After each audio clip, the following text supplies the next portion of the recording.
This is the 18th year we've been at the Rural Conference. It's been great to work with Rick and really appreciate Rick being a shareholder and also a mentor. The project generator model is something that he has been quite supportive of, and Riverside was able to take on and work with, and so it's really excellent to have that. The walk-around mic is... A forward-looking statement is required, and as a CEO, I'm quite passionate. I also bought shares last week, so I am an insider. File my insider reports. I'm one of the largest shareholders in Riverside when I founded the company. Since then, I've bought shares and never sold a share over the last 18 years.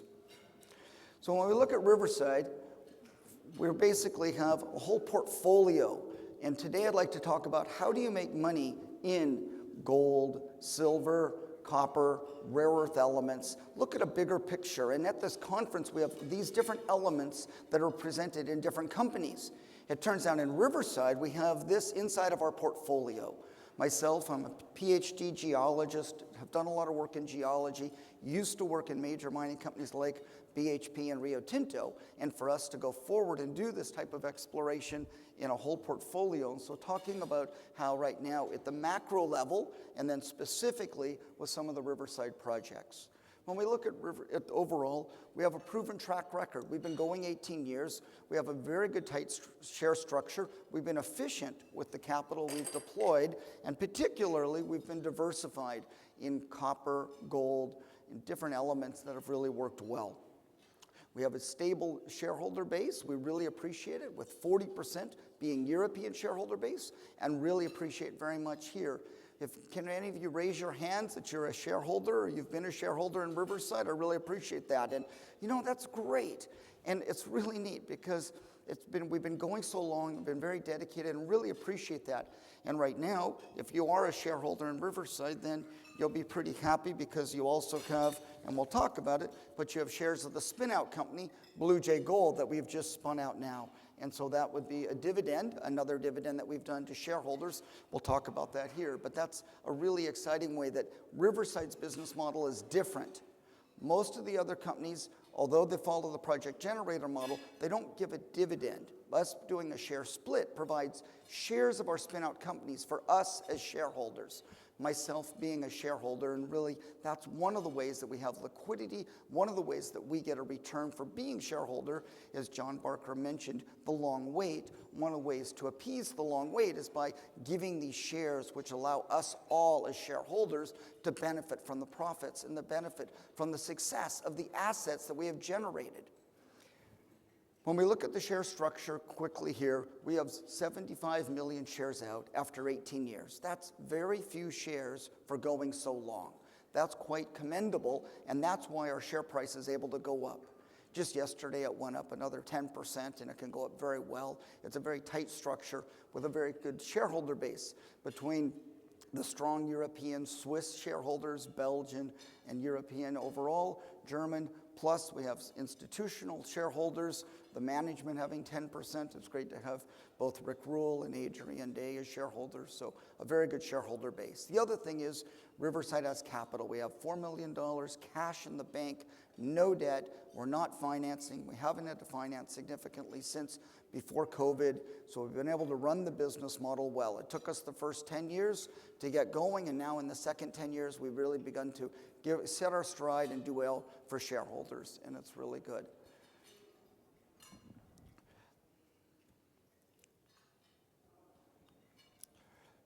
So when we look right now, one of the key themes that's happening in the business is gold, and gold has been converted to now be called a tier 1 asset. When that goes, it means that the central banks can hold gold on the balance sheet and can count it fully valued, not discounting the value of the gold that they have. Giving that really puts forth a real interest further in gold to bankers, and particularly for those that have royalties or assets in gold, as Riverside does. It makes the value of what we have even more. When I founded the company in 2007, I said, I want to have a company that has gold resources, that has gold in the ground, multi-jurisdictional, that could be for myself, for my children, and for my grandchildren. I left working at Teck Resources and BHP to build a business that would have gold. And now, looking at what's happening in gold and the gold price is great. Riverside, over the years, has built up a large number of royalties on the gold sector, and having gold royalties that are progressing towards production will really make this model go well, as we saw with Origin.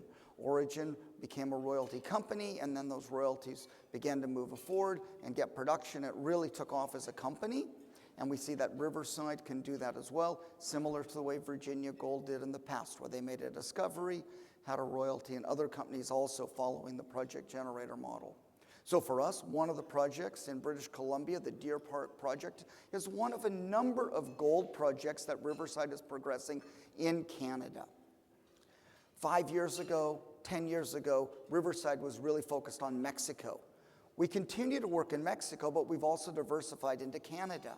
In Canada, we've been able to stake properties, build out portfolios, and then dividend those portfolios to shareholders in the order of 4 or 5 years to do that. We're now in year 2 already in British Columbia, building out the portfolio, and we'll have continued news. So what's up next for Riverside is more news coming from British Columbia. So with gold being a hot topic, gold really moving, Riverside having gold. Drilling for gold is so important. So on Monday, Riverside put out the news release where we're moving ahead with our partner Quest Corp. Quest Corp fully funding $5.5 million into Riverside's owned asset. So Riverside staked the property, consolidated 7 different property owners.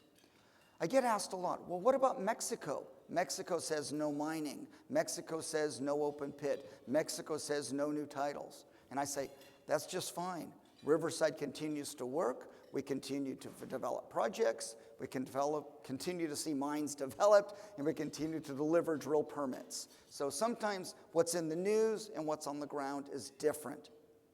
I think you can look a lot about how that is common in many aspects of our world around the news. It's also true in mining. What you read in the paper and what you see on the ground is very different, and we do very well. We're working there. In fact, here's a picture here. This was taken this week.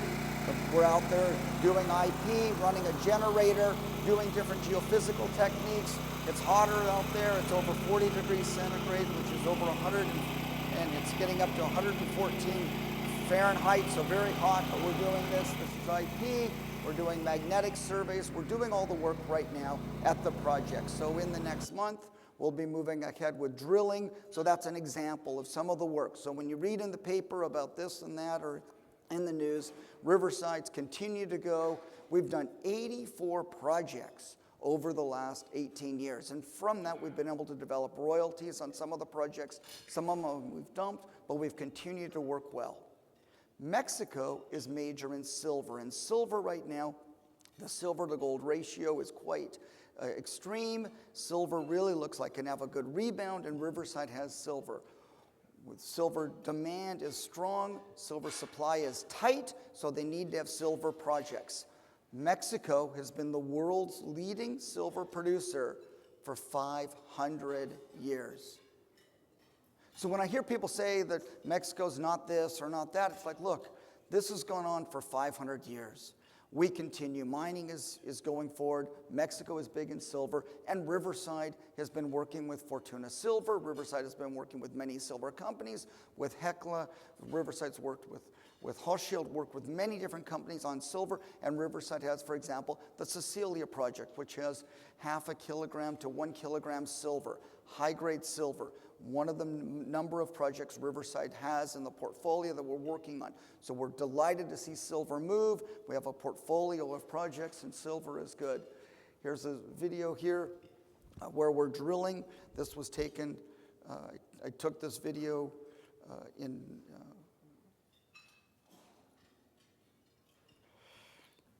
and so the video there shows flying out of the drill rig, and you can see the scale of what we're doing and working at the Cecilia project. And at our booth, we have a whole series of videos.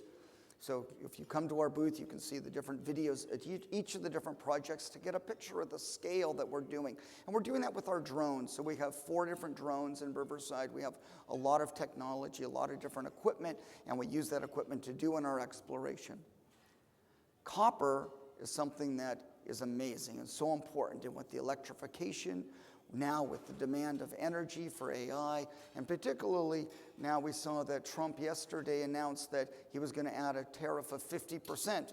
So with that, copper price jumped up 10% yesterday and going crazy and things. And for us, it's like, that's great. We have copper assets. We have been operating for copper companies. We operated for Antofagasta.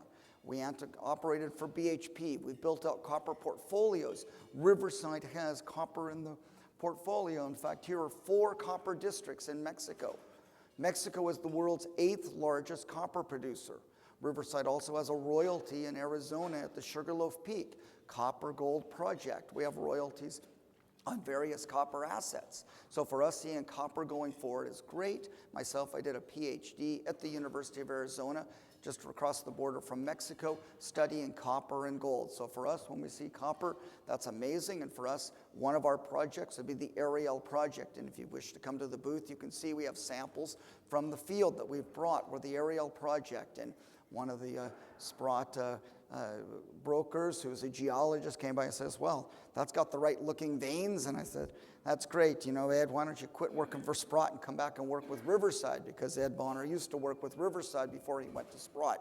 We have a really good relationship with Sprott, and that's great. But it's a very nice porphyry district we have there. And Ed was looking at that going, well, that's good looking rock. It's very rich. It's very nice. It's only 18 kilometers from Mexico's 2nd largest open pit copper mine, giant copper mine. And when people say you can't do mining or whatever, it's like, well, I can see the dust across the valley. They seem like they're doing just fine. So here we are looking from our project, and across the valley is the white spot there, is the operations of La Caridad that's been operating since 1975. These mines go for 50, 80, 100 years. And Riverside having very large projects with good potential as a project generator. We generate the properties, find partners to explore them. We are the operator. By being the operator, we therefore recover our costs. We recover our cost of doing the work. We get the data. If the project is successful and goes forward, we retain a royalty and get a series of payments. So we ride the upside for that, for the shareholders. If the property comes back, we then have proven a model of bundling it together. Putting those portfolios together has allowed us to make 7 companies out of Riverside over 18 years. 2 of those we've dividended to shareholders, and in this presentation you'll see we have 2 more clusters that could possibly a forward-looking statement, but you can imagine what might be possible in the future. If you look at this diagram here, for example, just in Mexico, we have 2 colors of stars. The yellow are royalties. When we look at those royalties, we have the royalties would be at the Cruz de Plata and Sugarloaf Peak. I mean, at Sugarloaf Peak and also at Tajitos. 3 different royalties on this slide. Those royalties have over 4 million ounces of gold in the ground already. So it's really nice. One of them is moving ahead towards development right now with spending over $25 million a year. It's similar to what we saw happening in Nevada with Origin, where we saw that them going ahead of AngloGold Ashanti, going with the Silicon project. For us, the Tajitos project is very exciting. On the exploration side right now, on gold, the Union project is a very important project. For silver, the Cecilia project, and for copper, the Ariel project. So when someone comes to Riverside and says, what's your favorite project? I ask them, how many children do you have? What's your favorite child? But if your child is gold, that's going to be Union right now. If your child is silver, that's going to be Cecilia. If your child is copper, then that would be Ariel right now. To give you a sense as a shareholder of where we're going with direction of moving forward. So although we have a portfolio, we are focused. We're continually adding projects, consolidating projects, and getting deals out the door. Rare earth elements is particularly an interesting direction for Riverside. We see that China really trying to control supply and control the rare earth elements. So for us, working in British Columbia on carbonatites and rare earth elements, we've developed the Revel project and also the Taft project as 2 rare earth element projects that Riverside is progressing, as well as other work on the rare earth element side. We believe that if we can put together a portfolio of rare earth elements, that might be good into a company. We're not trying to explore those ourselves. We're simply consolidating them to move them ahead. And then we also really appreciate that in British Columbia, as in Canada, there is governmental support with flow-through financing and other approaches. Not that we accept the flow-through into Riverside share structure, but it really helps for other companies to be able to finance and work on projects where we're then the operator. And that's been working well for us. Here's an example at the Revel project, taken from our drone, where we're working at our carbonatite. This carbonatite goes over 6 kilometers long, very nice rare earth elements along it. It's a very exciting project for us. The Revel project is one of the properties. So when you look at the critical elements and critical mineral supply, Riverside, having a very small market cap of only $11 million, having a cash position of $4 million, makes an enterprise value of only $7 million. Yet, we have, just on the rare earth element side, a nice portfolio, and then we've shown you as well the copper, the gold, the silver. So it's a really good value play. So last week, I continued to buy more shares of Riverside myself.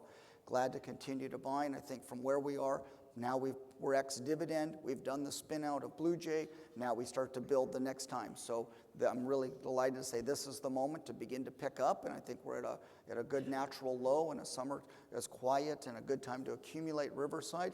And as we go forward into the fall, when we have the drill results, that'll be a really good time to see what can happen to the upside with a very low downside to Riverside. Getting deals has been so important, including getting deals. So getting those deals done, recently we were able to get Blue Jay out the door with the new CEO, Jordy Mark, who's excellent. And Jordy would have been here today, he would be with us, but he's actually financing and moving ahead, and we've added additional asset into Blue Jay already. So Blue Jay, to not be slow, was able to do the share split in the middle of May, and then immediately we added a Yukon asset, a 900,000 ounce gold at 7 grams per ton, very rich, good project. So we're delighted to see that's moving ahead. Also, Capitan Silver, we dividended that to shareholders at 20 cents. It's now trading at 85 cents Canadian, so that's a 4-bagger. And we got that for free, and that's been a really nice gain. And if you look at it, it was a 4-to-1 ratio. Just holding Capitan alone gives all of Riverside completely a zero-cost basis to you for free. Doing that similarly now with Blue Jay, giving you Blue Jay at a 1-to-5 ratio, but financing it now already at 40 cents is more than the enterprise value. And so Riverside, back to where it is today, has actually been additive. Plus, you've gotten the free entire value of the enterprise freely to you as a shareholder just last month. So that's just an amazing part of this business and this model of being able to give dividends and doing spin-out shares. So when you look at this and you look at the implied value, this is a chart over the last 5 years of where Riverside chart has gone along, but also adding the value of the spin-out. So because we take our lead assets, the best things out of the company, and dividend it to us to shareholders. Now, I'm not leaving. I'm the chairman of the spin-out. I'm still involved in the spin-out. I'm still going along as a shareholder, and I continue to invest in the spin-out company. There's nothing wrong with that. I continue to be involved, but bringing in a really good CEO to run it. So Alberto Orozco running Capitan Silver, working with Toronto bankers, we've been able to now move ahead. That company is now valued at over $100 million market cap. And here's Riverside, 1/10 the size. But that's been great for us as shareholders.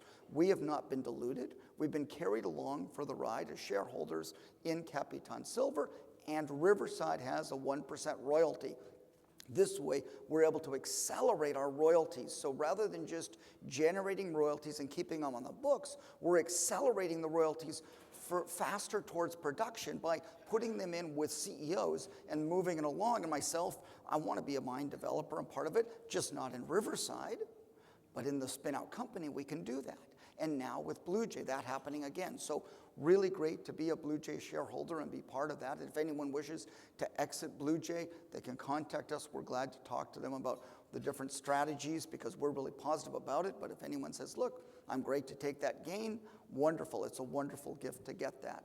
But this has been over 3x just from the spin-out value. So you have 3 times the value of Riverside from the spin-out companies over the last 5 years. These are some of the other companies that Riverside's been instrumental in providing assets that have allowed the companies to move ahead, going ahead with Copper Bank and Faraday Copper and projects like that, and Riverside's kept royalties on these projects. So if you look at the cumulative value of the market caps of the companies that have come out, it's over $900 million, which is amazing. As a generator company, the projects that we've spun out have been put into companies that then have grown a lot. So we don't want to hinder companies. So our royalties are not overwhelming. They fit within what they're doing, and we want to see that we have good, big projects. So that's really important. The royalties are fundamentally a great intrinsic value. And so when you look at Riverside, being able to own royalties and have not bought the royalties. So we can see that recently royalty companies have been taken over, been merged, and you can see Riverside's in a great position. Riverside has taken lead assets and given it to us to shareholders, and we've retained the royalties, so we have a really good, clean corporation to be able to do transactions around royalties. This has been really great. It's been 20 years in the making, and so right now we're really there, so it's a great opportunity. And for us, we're very excited by Sugarloaf Peak, for example. That's a 1.2 million ounce, non-compliant historic resource, drilled just down to 80 meters in Arizona. Very nice leachable gold system. At Tajitos, very nice royalty there, where we're working with Fresnillo, world's largest silver company, world's largest silver producer. Here we are with them. They're Mexico's largest gold producer, and their next mine at Tajitos. So this is a little diagram and a little sense of the scale of the open pit and a model of what's possible there, and Riverside having a 2% net smelter royalty on this project. So it's fundamentally a great value in Riverside. So that's really awesome that we've been able to do that. I worked first on the Tajitos and published a paper on that in 1989 and put it into my PhD thesis in 1995. We really know this project well and delighted to own that in Riverside. So these are the fundamental values. So when we see right now of how to make money in the sector is owning a single company that's been able to generate a diverse portfolio, not coming back to shareholders, but using our knowledge is gold, and to be able to put that together. So when we look at Riverside in gold, we have now a royalty portfolio out of Ontario. So 5 years ago, I came and we had our breakfast meeting. In fact, we did it over Zoom.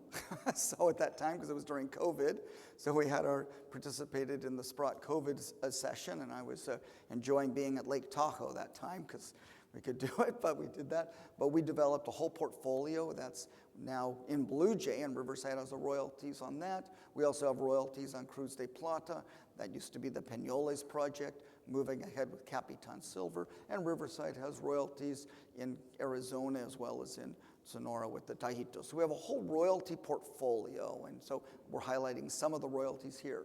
Riverside has a portfolio in British Columbia, so you can envision how that British Columbia could become a business unit. And a business unit in the past we've been able to spin out and develop. And so you can see this ongoing potential from Riverside with a focus towards spinning out. And lastly, the Mexico assets have been put together. We've cleaned up. We've gotten rid of things that weren't central and really the best. We've been able to get the titles and move things ahead. So anyone that says any cants about Mexico, that's just fine. That helps us because we can, and we're doing.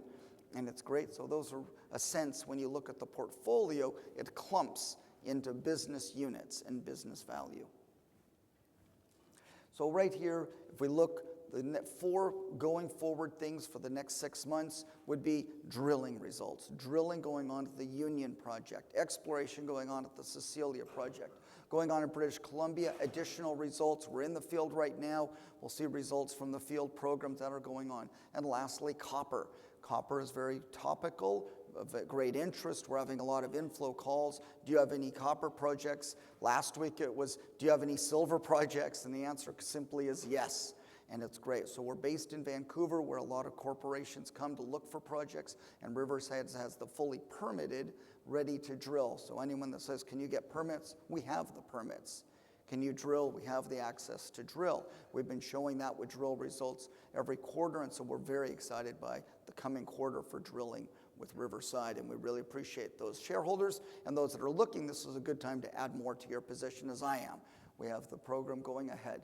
So when we look at Riverside overall, we've been going this full 18 years and have generated a very nice portfolio, and we really have protected the downside by having multiple different commodities, not having any debt, and owning our projects. So we're not diluting with shares to buy the projects. We own the projects, and we have a strong cash position. We've been able to get overall the life of the company so far $3.75 for every $1 spent. Now there's no free lunch. This was an expensive breakfast. It cost you, $1,000 to come here, and then you get this breakfast here that we pay for, which is fine. But we've been able to leverage other people's money and capital for you as shareholders. And that's value.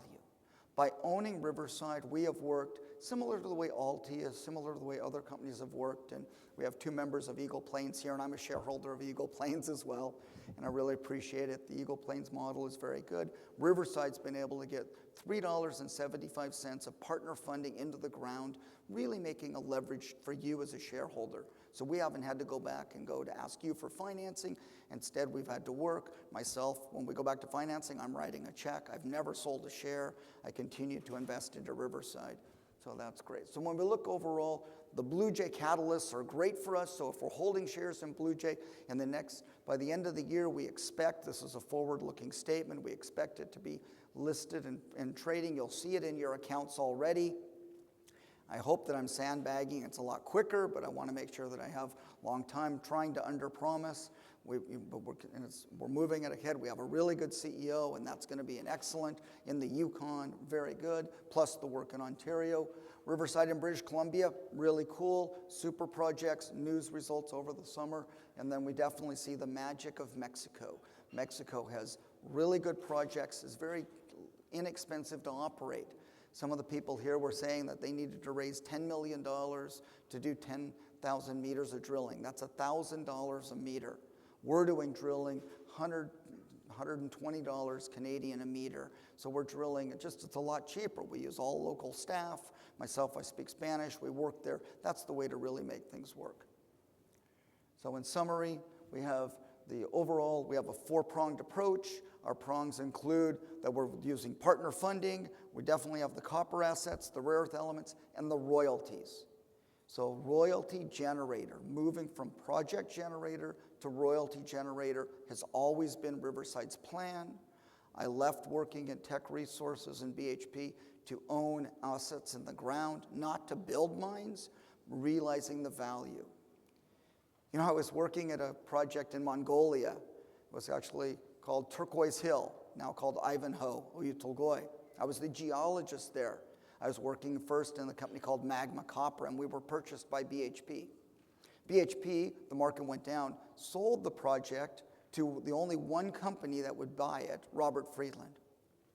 BHP retained a 2% net smelter royalty. Then, when I was working in Vancouver, I was told to sell that royalty. And so I was like, what? This royalty was great. You have 2% on this giant project, this giant porphyry system in Mongolia. You don't have any risk. You don't have to put up any capital. And here's this 2% royalty on this great project. BHP sold that royalty for $75 million. The next day, Robert Friedland financed the project $400 million. And I said, okay, I quit. And I made Riverside. I said, that's the value of royalty. I was trying to fight to not sell that royalty. I saw the value, so I took my life and said, forget it. That's great. Thank you, BHP. Founded Riverside, where we would own those big royalties. The value of the royalty is very difficult to price, and the value of the upside is amazing. And so for long-term copper price, I didn't predict that Trump was going to put on tariffs yesterday of 50%. Who here, raise your hand if you predicted yesterday Trump was going to put 50% tariffs on copper. I don't know what's going to happen tomorrow, but if we have a royalty of 2% uncapped on these projects, I'm sleeping just fine. This morning when the fire alarm went off here, that was okay. We have our projects, no problem. I am just fine, get up, put on my clothes, go down, come back, go back to sleep. We have the royalties. That's what I've tried to build. So owning Riverside, sleep well at night, relax. We're working hard. We have a good team. We've been able to work and moving it ahead. So the projects are solid. The projects have other people's money funding them. Other people have invested in them. They've done the due diligence for you.